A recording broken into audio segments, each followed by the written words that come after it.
আসসালামু আলাইকুম এভরিওয়ান। তো আজকে আমি খুব সহজেই রোস্ট রান্নার রেসিপিটা নিয়ে চলে এসেছি। আমি বাসায় রোস্ট রান্না করলাম, তো ভাবলাম আমার সাথে শেয়ার করি। তো এই যে রোস্ট রান্নার জন্য প্রথমে যেটা করতে হয়, মুরগির মাংসের টুকরোগুলোকে সুন্দর করে ধুয়ে লবণে মেখে এটা ভেজে নিতে হয়।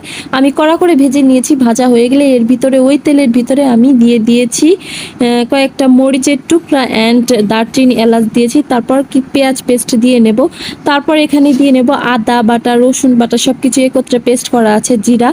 তো এটা দেওয়ার পর আমি এখানে কিছুক্ষণ কষিয়ে নেব। যখন একটু বলক চলে আসবে তখন বাকি সব মশলাগুলো দিয়ে নেব, যেমন হলুদের গুঁড়া, মরিচের গুঁড়া, ধনিয়া গুঁড়া, লবণ গুঁড়া। এগুলো দেওয়া হয়ে গেলে আমি কিছুক্ষণ এটাকে নেড়ে নেব। টক দইও দিয়েছি এর মাঝে, দেখানো হয়নি। তো তারপর আমি এটার মেইন উপকরণ দিয়ে নেব, যেমন বাদাম পেস্ট। এটা না দিলে কিন্তু রোস্টের আসল টেস্টটাই আসে না। তো বাদাম পেস্ট আমি একটু বেশি দিয়েছি, যেহেতু একটা মুরগি। তো যাই হোক, বেশি দিলে একটু ভালো লাগে আমার কাছে। তো দিয়ে নিয়েছি, এটা একটু নাড়াচাড়া করে আমি একটু পানি দিয়ে একটু কষিয়ে নিয়েছি। তারপর এখানে দিয়েছি রোস্টের মশলা।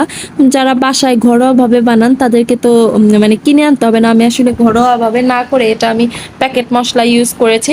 তো একটু মশলা দিয়েছি, অল্পই দিয়েছি, কারণ মশলা আমার বেশি দিলে ভাল লাগে না, কারণ বাদাম পেস্ট সব কিছু বেশি বেশি দিয়ে ফেলেছি আর অন্য সব কিছু দিয়েছি। তো এই যে মশলা দেওয়ার পর একটু কষানো হয়ে গেলে তারপর এখানে আমি রোস্টের পিসগুলোকে দিয়ে দেব। দিয়ে দেওয়ার পর আমি কিছুক্ষণ এটাকে নাড়াচাড়া করে নেব। তারপর আমি এখানে দিয়ে দেব পানি।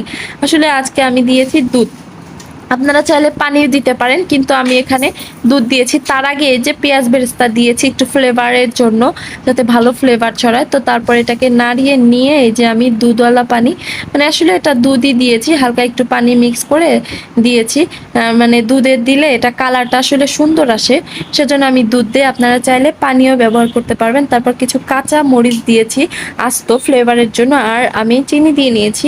আপনাদের পছন্দ পরিমাণ অনুযায়ী আপনারা যতটুকু খেতে পছন্দ করেন মিষ্টি, ততটুকু চিনি দিয়ে নেবেন। আমি অল্প দিয়েছি, কারণ বেশি মিষ্টি হলে আমার ভালো লাগে না। তারপরে যে সব কিছু দেওয়ার পর এটাকে ঢেকে নিয়ে কিছুক্ষণ আমি কষিয়েছি পানিটা কমানোর জন্য। আর এটা একটু গ্রেভি গ্রেভি থাকলেই তবেই ভালো লাগে, নাহলে রোস্ট আসলে মজা হয় না।